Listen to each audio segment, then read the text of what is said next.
Ahojte, tu je Efsun Simaja, vítam vás na mojom kanáli Efsun Simaja. Dnes by som chcela hovoriť o mesiaci máj 2024, čo ti prichádza do života a kto. Čiže čo a kto ti prichádza do života v mesiaci máj 2024. Tak v prvom rade by som chcela vám aj poďakovať za zhliadnutia a odbery. A poďme sa pozrieť, čo ti prichádza a kto ti prichádza do života v mesiaci máj 2024. Namiešala som si kartičky. Máme tu kartičku poslíka palíc, áno, čiže páža palíc. Máme tu päťku pohárov v reverze. Máme tu kartu slnka, áno, z veľkej arkány. Máme tu kartičku kolesa šťastia z veľkej arkány, desiatka. Máme tu osmičku mečov v reverze, áno. Máme tu 3 prúty v reverze. Máme tu 6 pohárov, áno, z malej arkány. A máme tu 20 z veľkej arkány a to je judgment, čiže Boží súd. Áno? Čiže čo a kto ti prichádza do života v máji 2024. Takže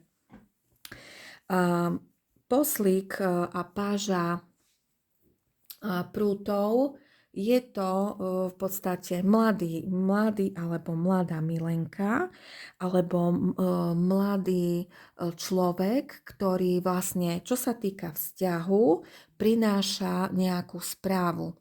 Zväčša je to o láske, áno, prináša správu. A poslík, v podstate prúty sú v tarote o dňoch, áno. Čiže práve tento poslík, alebo toto páža vlastne prináša správu veľmi, ale veľmi rýchlo, áno. No, čo sa týka práce, táto kartička znamená, že prináša on správu aj čo sa týka práce, nevieme čo presne, ale prináša správu ohľadom práce. Áno, nie je ani pozitívna, ani negatívna, proste áno, prináša nám správu, áno.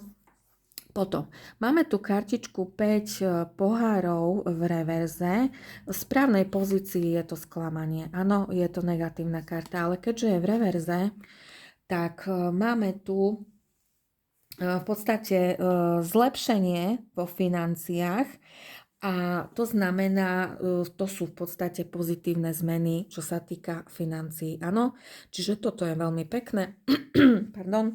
No a máme tu potom kartičku, tak zhruba v strede mesiaca, áno. Máme tu kartičku slnka radosti, áno, čiže to je radosť.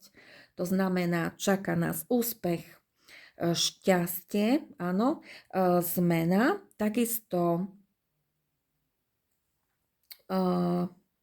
pre niektorých samozrejme sloboda, smiech, šťastie, ale pre niektoré ženy takisto aj tehotenstvo, áno.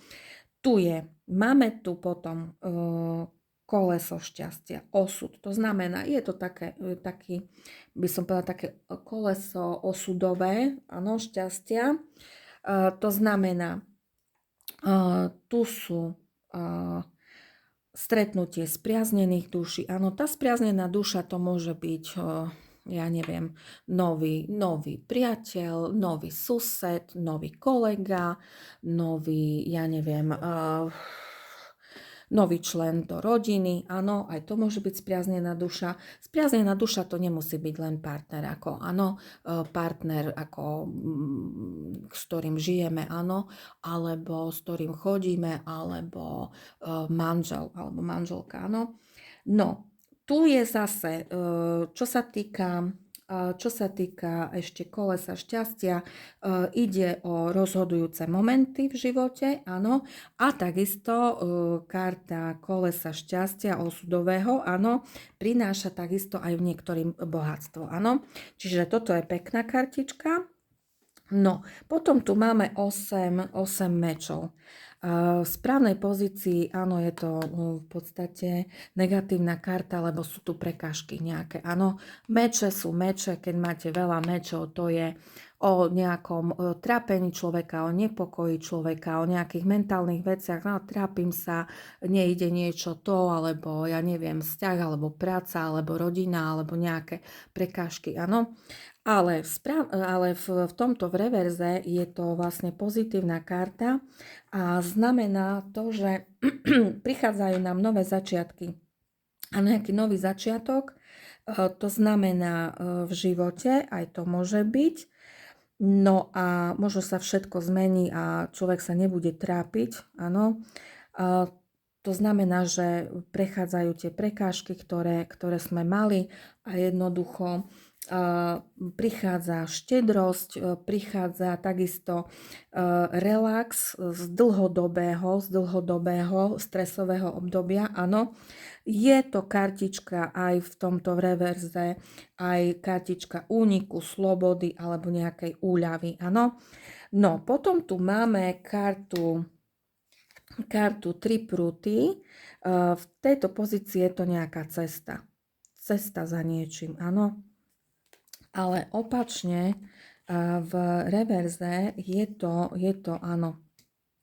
Je to negatívnejšia kartička, hlavne pre tých, ktorí napríklad bude im ponúknutá pomoc. Nejaká pomoc, áno. Môže to byť aj napríklad pre biznismenov, áno. A jednoducho táto karta znamená, že nemáme prijať pomoc, ktorá nám bude ponúknutá. Je to také upozornenie a veľké varovanie, táto karta, áno, neprijať v máji, ak ide o veľké finančné transakcie, určite neprijať túto pomoc. Áno, toto je také veľké varovanie, že sa môže niečo veľmi zlé skončiť, áno. Takže bohatstvo alebo financie môžu spadnúť do nejakých iných rúk.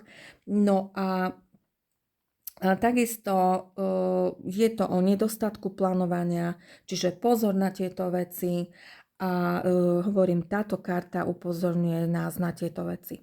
Potom máme tu krásnu kartu 6 pohárov, to znamená, je to karta 6, je karta, číslo lásky, áno. Keď vás napríklad niečo zdržiava, ste v strese, keby ste zobrali číslo 6, je to služba iným, čas, vlastne dať iným, to znamená, hej, to číslo 6, to sú 6 a 6, to sú anielské čísla a číslo napríklad 6, netreba sa toho báť, lebo niektorí hovoria, že to je číslo, áno, nedobré a tak ďalej, ale v niektorých kultúrach samozrejme je to posvetné číslo.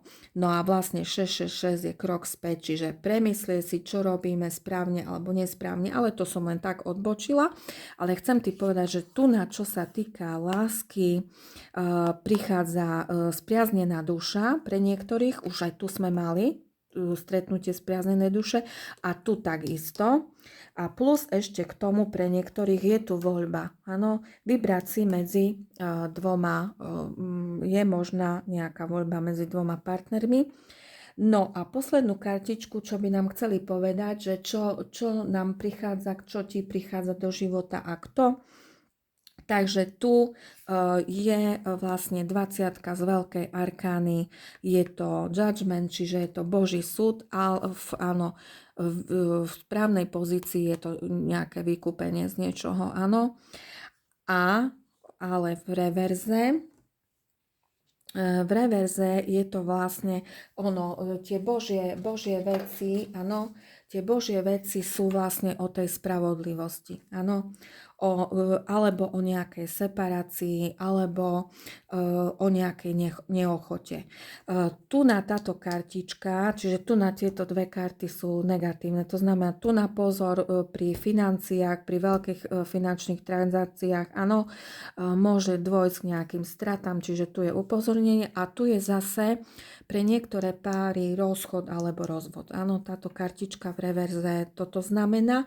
Plus tu na ten Boží súd, áno, tu ide aj o nejaké karmické veci, ktoré si vlastne nesieme, áno, ešte z čias, keď si naša duša vlastne spísala pri narodení zmluvu.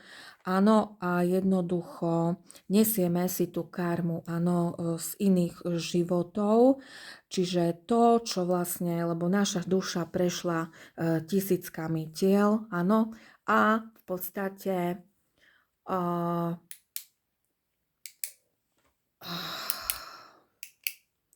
podstate a musela jednoducho prejsť týmito vecami, aby sa z toho dostala. Takže a to, čo my sa nenaučíme v tých minulých životoch, tá naša duša, to sa musíme naučiť teraz v 3D, áno, 3D sa musíme to naučiť a jednoducho tak môžeme sa posunúť ďalej. Áno, aj niekto, keď napríklad sa lieči po nejakom rozchode, potrebuje prejsť nejakou zmenou, to znamená, je to transformácia, áno, aby sa mohla tá duša vyliečiť z toho všetkého a začať nejaký nový začiatok a nový život. Áno, čiže takto. Dobre, takže to je to, čo vlastne, čo nám prichádza do života v máji a kto nám prichádza do života. Dobre, takže to je asi všetko. Ešte som chcela povedať, samozrejme, pre tých, ktorí chcú osobné čítania, chcem tým povedať, že naciťujem dosť vecí tie 2-3 týždňa, samozrejme aj viac dopredu. Ak potrebujete nejaké rozhodnutia v živote urobiť veľmi súrne a rýchle, tak jednoducho môžete ma kontaktovať na môj mail ako tarot@gmail.com. Samozrejme, viete dobre, že sú ľudia, ktorí späť komunikujú tým, že vlastne oni počujú, čo im to 5D hovorí. Niektorí vidia a niektorí cítia tak ako ja, čiže naciťujú tie energie. V podstate ja cítim veľmi silno tie energie.